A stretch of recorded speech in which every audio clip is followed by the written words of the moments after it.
Hi, I'm Blake Schofield, founder and CEO of The Bridge to Fulfillment. Mom to 3, USA Today top 10 professional coach, and former corporate executive who got tired of sacrificing my life for a comfortable paycheck. My mission is to expand perspectives to achieve greater impact at home and work without sacrifice. This is The Bridge to Fulfillment. Welcome back to another episode of The Bridge to Fulfillment. I am coming to you from my brand new place, just moved cross country about 30 hours and in the process of getting settled. So this is one of my first podcast episodes back. And I'm really excited to start this next chapter and have you along with me in the journey. Those of you guys who have been listeners to this podcast for a long time, thank you, thank you, thank you. Please continue to share the message with those you think will help. Those of you who are new, welcome. I'm really honored to be able to do this podcast. It's one of the most fun things that I get to do in sharing my message. And I just have been really honored and appreciative of the guests that I have that come on, the clients who share their stories, and those of you guys who are listening and sharing this with others who can really benefit or using what I share here to help benefit yourself, your life, your team, your business. At the end of the day, when one of us improves, we all improve. And so today I'm going to share a message, something that really has been showing up in several different areas that I'm kind of seeing in my realm and in those around me, because I believe, as I share with you guys all the time, that life is always teaching you lessons and you'll keep getting those lessons until you learn them.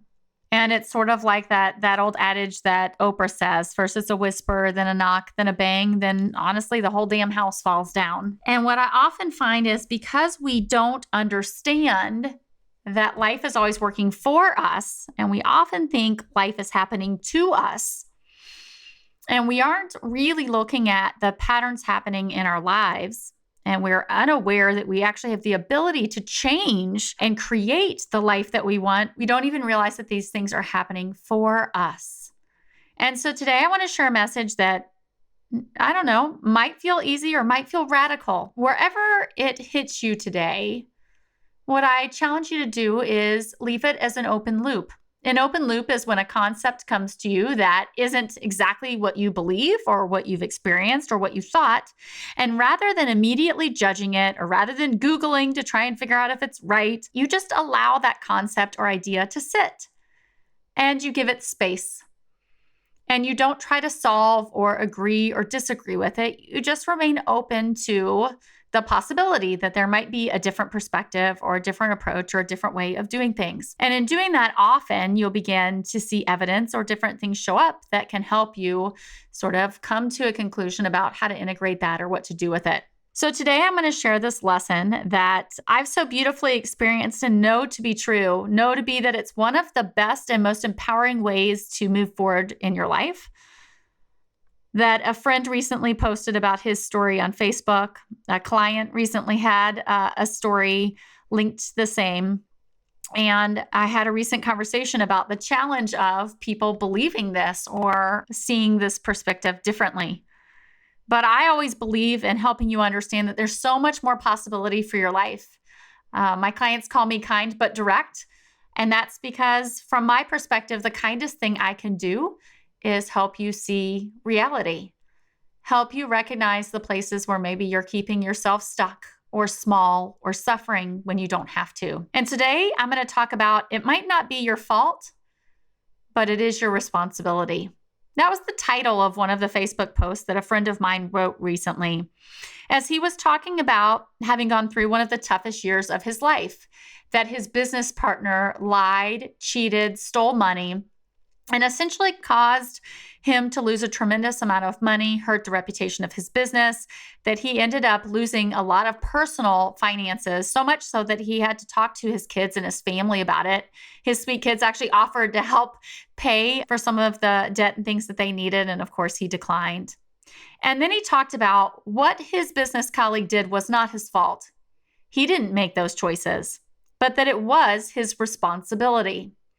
and that the power of taking responsibility over that circumstance had enabled him to come out stronger in every way possible, to have improved his business, to have the best quarter he'd ever had, to have developed a stronger and better relationship with his family, to have a more solid foundation for how he ran his team and his business that was more aligned and in a way that he could protect things like that from happening again.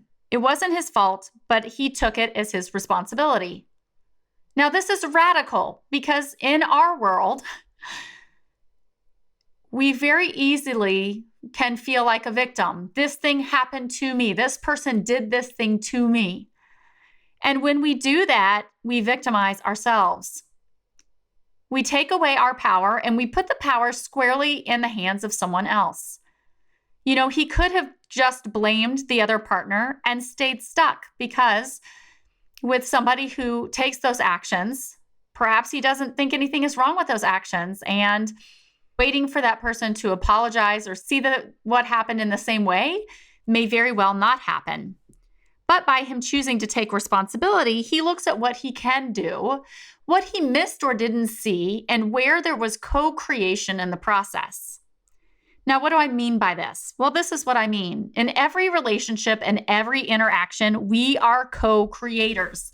Nothing happens in isolation.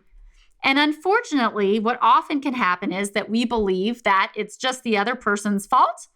Or on the flip side, if you're someone who's highly empathetic and somebody who goes out of their way to help people, often you can end up taking 100% of the responsibility while not holding the other person responsible to their co-creation. And so this understanding that we are co-creators in everything is really powerful. So when circumstances happen, like what happened to my friend, he can look and say, how did I co-create this? Or where is my responsibility? And in looking at that, then he gains the power back. He's empowered to see the ways of which he maybe abdicated responsibility, didn't look at red flags that maybe were coming up, or maybe didn't have the right systems or communication in place to have avoided this problem.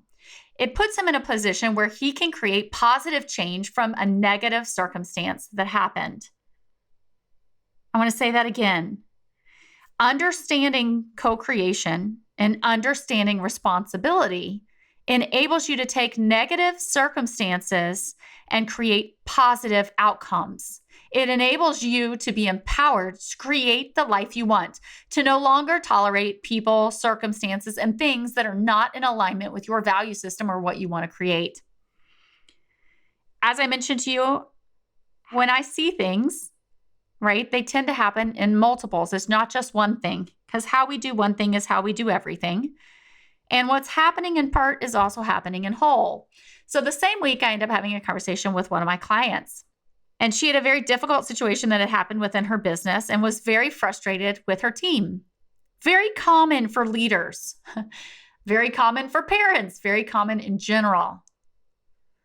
But as we started to dive deeper, and I said, okay, how is this situation working for you? And where is your co-creation? And therefore, where can you take responsibility to create forward momentum? When we started diving into it, it became very clear that there were some significant gaps in terms of how things were structured or set up. And as a result of that, it created ambiguity on the team and also ambiguity on whether it was incompetence or somebody just didn't understand. And those types of circumstances actually could create much, much greater risk than what this business owner actually had based on this incident. And so my commentary to her was, this looks bad because you're going to lose, let's say, $500. But what I actually think is by you understanding co-creation and getting to the root cause of this and solving this, I think this will make you hundreds of thousands of dollars, if not, $1 million over a course of a period of years.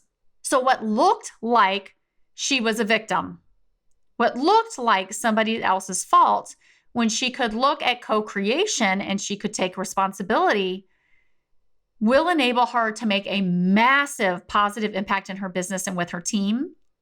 And because I know how we do one thing is how we do everything, I also recognize that the opportunities that she's seeing in her business likely are also mirroring other opportunities she has in other relationships, which means as she begins to learn those lessons she's being given and apply different tactics and strategies, she will not just see an improvement in her business, she'll see an improvement in her personal relationships, friendships, etc.